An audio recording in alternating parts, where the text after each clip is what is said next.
믿음으로 기도하자. 믿음으로 기도하자라는 제목으로 시편 89편 38절에서 52절 말씀을 가지고 함께 나눠보도록 하겠습니다. 오늘이 벌써 7월 마지막 날입니다. 날씨가 참 많이 덥습니다. 아프리카 케냐 같은 경우는 3년째 지금 비가 오지 않는다고 하더군요. 유튜브를 보니까 동물들이 살지 못해서 뼈들이 길거리에 널브러져 있더군요.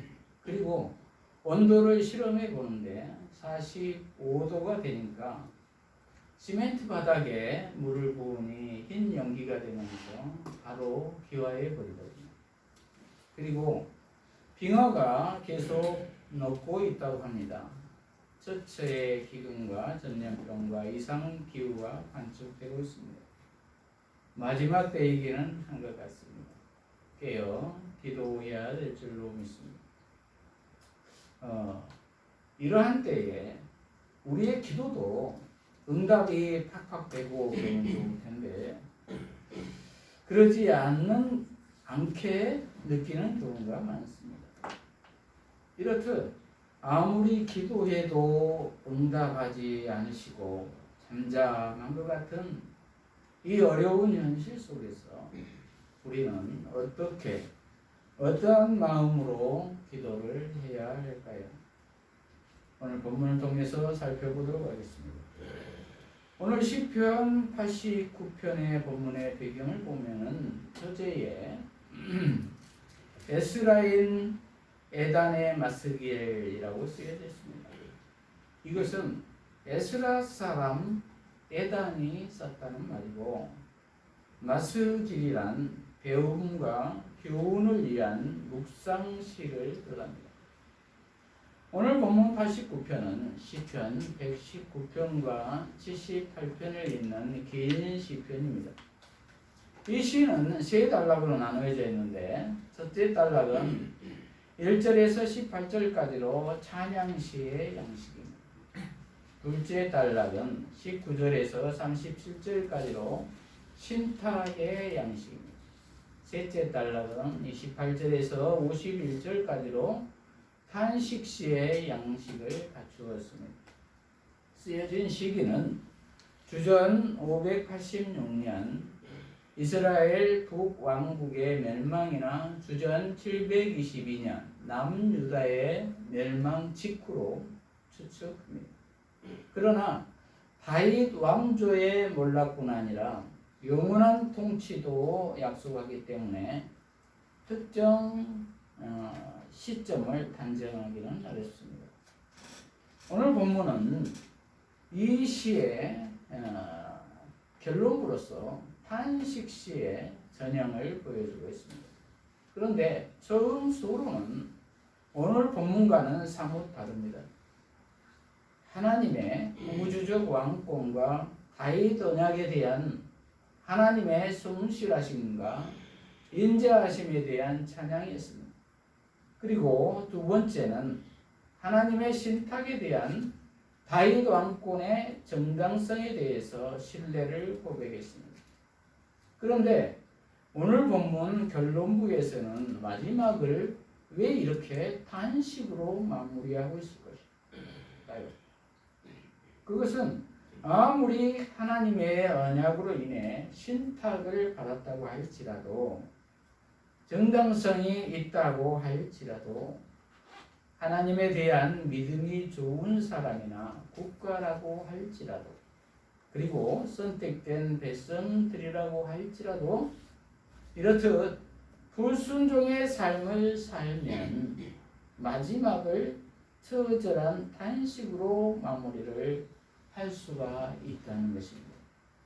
그러나 우리는 이 탄식을 시인이 어떻게 마무리하고 있는가를 살펴보아야 할 것입니다. 첫째로 하나님의 부재 앞에서 33절에서 41절을 보면은 시인은 하나님께 불만을 토로하고 있습니다. 그러나 주께서 주의 기름 부음 받은 자에게 노하사 물리치셔서 버리셨으며 주의 종의 언약을 미워하사 그의 관을 땅에 던져 욕되게 하셨으며 그의 모든 울타리를 파괴하시며 그 요새를 무너뜨림으로 길로 지나가는 자들에게 다 탈취를 당하며 그의 이웃에게 욕을 당하나이다. 이렇게 기록하고 있습니다. 기름 부음 받은 자를 버리신 하나님이라는 것입니다. 언약을 미워하신 하나님이라는 것입니다. 하나님이 기름 부으셔서 왕으로 선택하셔놓고 왜 버리시냐는 것입니다. 그리고 다윗과 언약한 약속을 왜 미워하며 그의 관을 던져 욕되게 하시냐는 것입니다. 이렇듯 39절에 왕관이 네 동댕이 쳐진 것은 왕조의 종말을 의미합니다. 영원한 왕권을 약속하신 하나님의 언약과 인자하심과 성실하심이 큰 타격을 입은 것이죠. 20절에 보면은 다윗은 스스로 왕이 되겠다고 한 사람이 아니라는 것입니다. 하나님이 찾아내서 기름 부으시고 당신의 종으로 선택한 사람 아니냐는 것입니다. 그런데 이렇게 다윗과 맺은 언약은 미움받고 그의 후손들은 버림받고 내쳐지고 더럽혀지게 하시냐는 것입니다. 이 때문에 시인은 하나님에 대한 고발을 멈추지 않고 있습니다. 40절에서 41절을 보면 당신이 그의 성벽을 허무시고 그의 요새를 황폐하게 하셨고 그 결과 길을 지나가는 자들이 전부 약탈하고 이웃에게 수치를 당했다고 합니다. 하나님이 돕지 않아서 이웃 나라들에게 침략과 약탈, 조롱을 당했다고 단언하고 있습니다. 22절에 원수가 그에게서 강탈하지 못하게 하실 것이라고 약속하시던 하나님은 어디 계십니까? 라는 것입니다. 이렇게 시인이 하나님께 고발을 한 셈입니다. 그리고 42절에서 45절에 대적들의 손을 높이신 하나님이라는 것입니다. 42절에서 45절에 보면은 주께서 그의 대적들의 오른손을 높이시고 그들의 모든 원수들은 기쁘게 하셨으나 그의 칼날은 둔하게 하사 그가 전장에서 더 이상 버티지 못하게 하셨으며 그의 영광을 그치게 하시고 그의 왕위를 땅에 엎으셨으며 그의 젊은 난들을 짧게 하시고 그를 수치로 덮으셨나이다. 셀라. 이렇게 기록하고 있습니다. 도대체 언약의 하나님은 어디 계시냐는 것입니다. 시인은 하나님이 대적들의 오른손을 높이시고 모든 원수를 기쁘게 하셨다고 말합니다. 이전에 하나님의 오른손은 혼돈을 상징하는 바다와 강을 정복했지만 이제는 원수들의 승리와 기쁨을 돕는 손이 되었다는 것입니다. 그래서 승리와 패배가 뒤집히고 말았다는 것입니다. 23절에 내가 그의 대적들을 격파하고 그를 미워하는 자들을 치겠다고 약속하셨던 하나님은 어디 계십니까? 라는 것입니다. 시인의 탄식은 멈추지 않고 계속됩니다. 43절에 하나님이 그의 칼날을 무디게 하셨고 전쟁터에서 그를 일으켜 주지 않으셨다는 것입니다.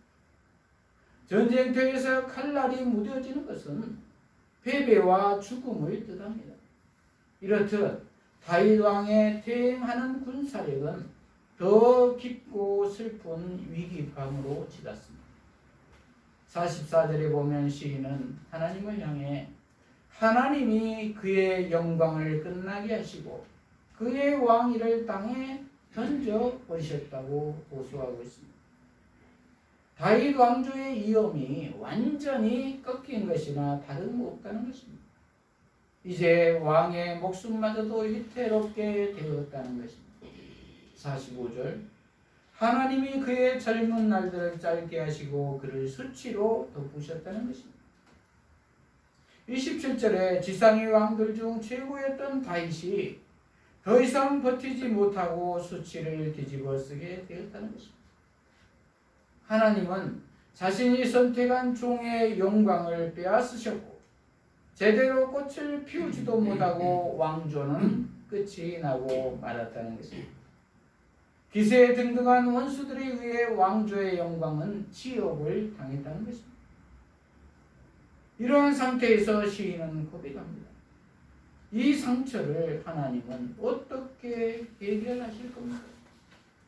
언약 백성을 향한 하나님의 헌신은 과연 계속 하실 것입니까? 라는 것입니다. 그러나 여기에서 우리가 생각하여야 할 것은 하나님은 언약을 지키시겠다고 하셨지 죄악에 대해 방관하시겠다고 하지 않으셨다는 것입니다. 그래서 하나님이 왕이심을 인정하지 않는 왕들에게 노하시고 그들을 물리쳐 버리셨고 왕가는 땅에 떨어져 욕되게 하셨고 요새는 무너지고 나라의 울타리는 파괴되어 탈취를 당하게 하셨다는 것입니다. 그런데 왜 이렇게 하시느냐고 항변한 것은 맞지 않다는 것입니다. 왜냐하면 이것은 하나님의 그분다움의 표현이기 때문입니다. 죄와는 관계하실 수가 없으신 하나님이시기 때문입니다. 불순종으로 점철된 화려한 다윗의 왕국, 이방인의 빛으로 부름받은 제사장 나라는 이제 온데간데가 없습니다. 이방의 조롱만 메아리칩니다. 그러나 아이러니한 것은 이러한 곳에 서서 하나님의 부재를 직시할 때 오히려 나의 존재가 더 부각된다는 것입니다. 나의 본 모습을 알게 된다는 것입니다. 왜냐하면 나의 잘남이 조금이라도 있다면 하나님은 그곳에 임재하실 수가 없기 때문입니다. 그러나 환난의 저절한 고통을 통해서 비로소 그것을 해결해 줄 수 있는 분은 하나님밖에 없다는 것을 깨달을 때 비로소 하나님의 하나님됨을 볼 수가 있고 나의 본 모습을 볼 수가 있다는 것입니다. 그래서 시인은 언약을 깨뜨린 당사자이지만 지금 그 마음으로 하나님의 이름을 간절히 부릅니다. 왜냐하면 부를 만한 다른 이름을 찾아도 없기 때문입니다. 온 천지에 다윗에게 언약하신 그 이름뿐밖에 없기 때문입니다. 저와 여러분은 이 어려운 때에 누구를 부르고 있으십니까? 하나님을 부르시기 바랍니다. 예수님을 부르시기 바랍니다. 왜냐하면 해결자는 그 이름밖에 없기 때문입니다. 둘째로 호흡을 다하여 호흡을 다. 46절에서 56절의 시인은 숨으신 하나님을 향해 호흡을 다하여 단식하고 있습니다. 환난의 때에 기도하는 방법입니다. 숨이 끊어질 정도로 해야 한다는 것입니다. 46절에서 48절을 보면 여호와여 언제까지 숨어 계시렵니까? 여호와여 언제까지니까? 스스로 영원히 숨기시리까? 주의 노가 언제까지 불붙듯 하시겠나이까? 나의 때가 얼마나 짧은지 기억하소서. 주께서 모든 사람을 어찌 그리 허무하게 창조하셨는지요.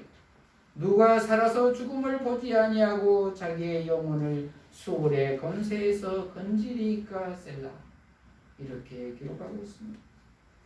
시인은 슬픔과 아픔을 부여잡고 여호와를 부르며 기도합니다. 하나님에 대한 고발을 이젠 질문 형식의 강구로 바꿉니다.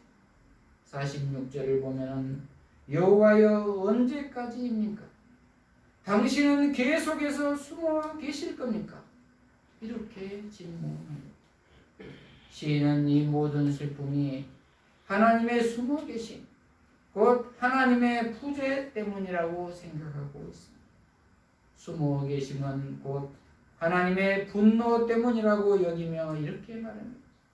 당신은 언제까지 진노의 불처럼 태우려고 하십니까? 이런 말입니다. 정확히 언제 이런 일이 일어났는지는 알 수 없지만 충격적인 발언입니다. 그럼에도 시인은 왕조의 회복을 믿는 사람처럼 하나님을 향해 호소를 멈추지 않습니다. 그리고 47절 기억해 주십시오. 나의 생이 얼마나 짧은지를 당신이 모든 사람을 어찌 그리 허무하게 창조하셨는지를 이렇게 말합니다.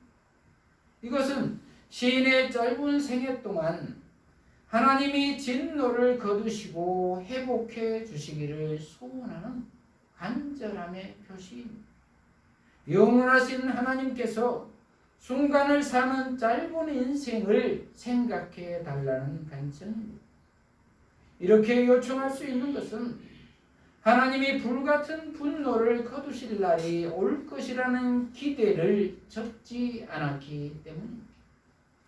인간의 한계를 하나님께 호소하는 시인의 언어가 점점 더 집요해집니다.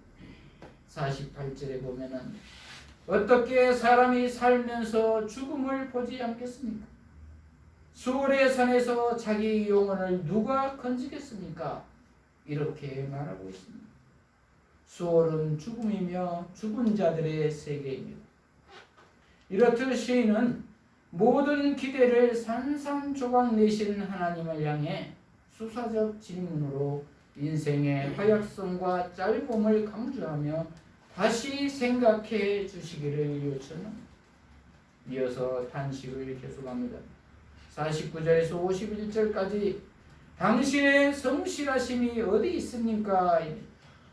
주여 주의 성실하심으로 다윗에게 맹세하신 그 전에 인자하심이 어디 있나이까?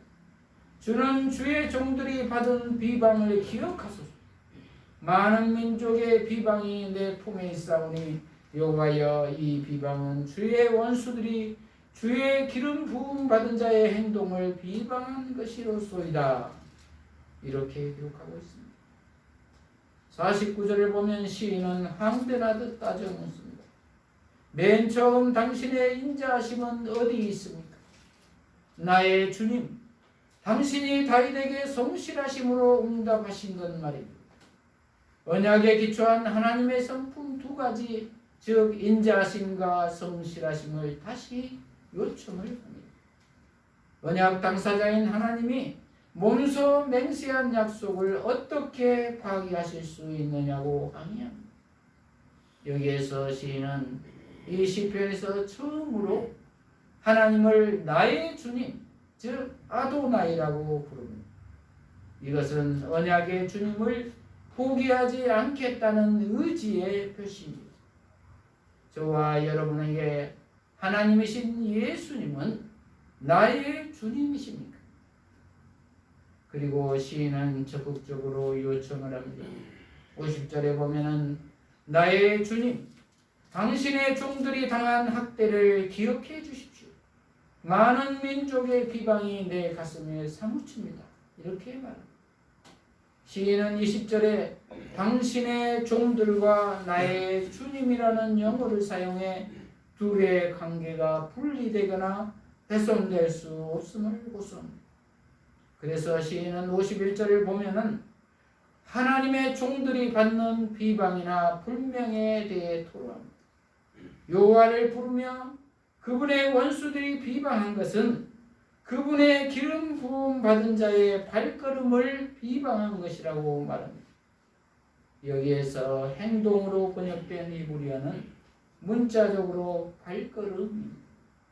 그러므로 기름 부음 받은 자의 발걸음을 비방하는 것은 하나님을 비방하는 것이나 다름없다는 것입니다. 따라서 이 말은 하나님께서 원수들을 심판해 달라는 요청입니다. 더 이상 문 민족들에게 수치와 모욕을 당할 수 없다는 간절함의 표시입니다. 이것은 여호와가 응답하실 것이라는 신뢰를 반영하고 있습니다. 아직 모든 것이 미해결의 문제로 남아 있지만 시인은 하나님을 향한 신뢰를 저버릴 수가 없다는 것입니다.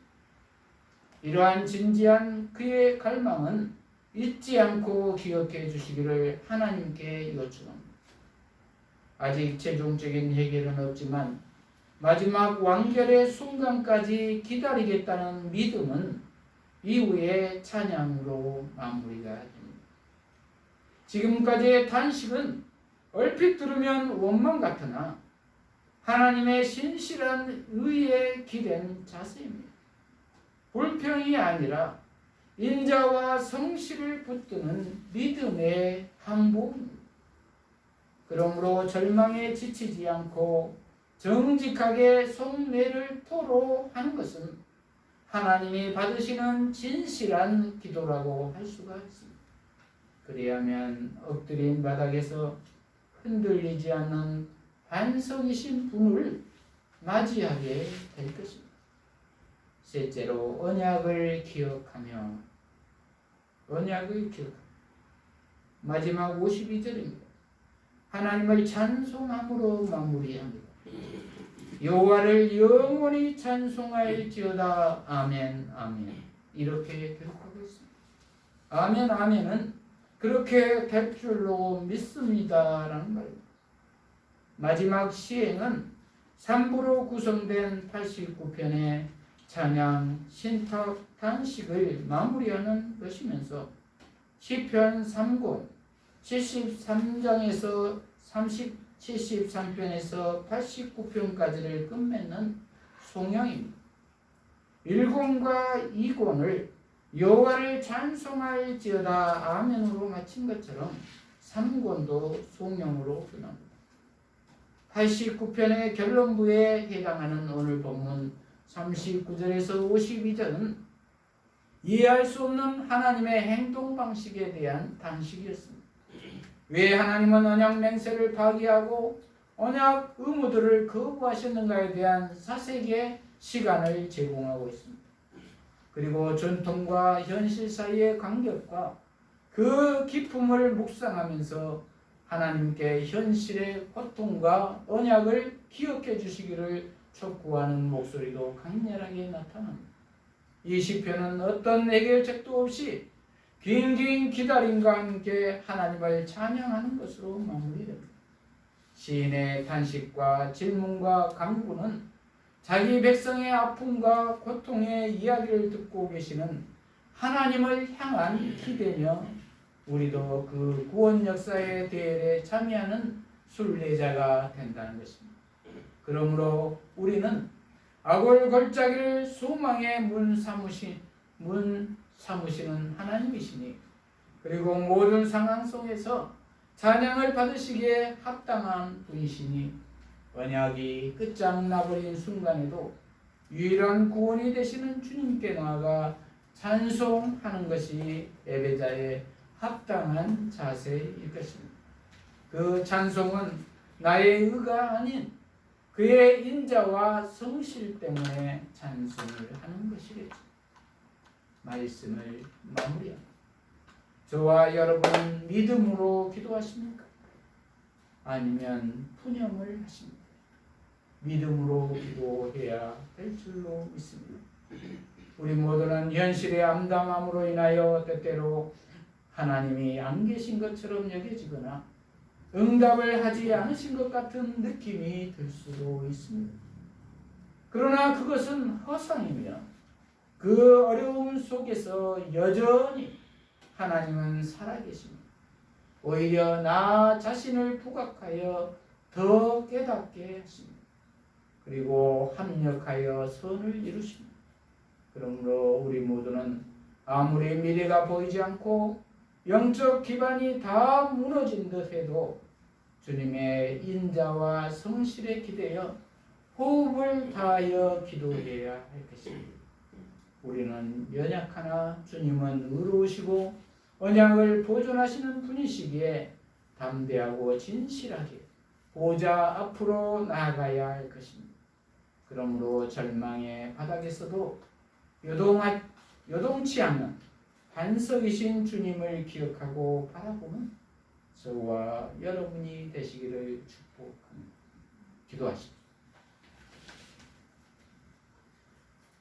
하나님 아버지, 오늘 믿음으로 기도하자라는 제목의 말씀으로 깨닫게 하시니 감사합니다.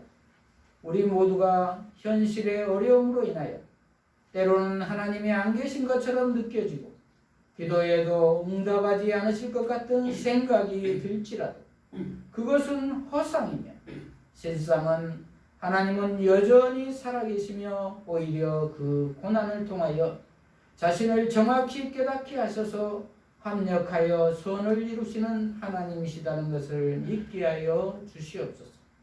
그래야 우리를 언약 백성 삼아주시고 끝날까지 책임져 주시고 인도하실 하나님을 굳건히 믿고 믿음의 주여 온전케 하실 예수님을 바라보며 찬송하며 감사하며 나아가게 하여 주시옵소서.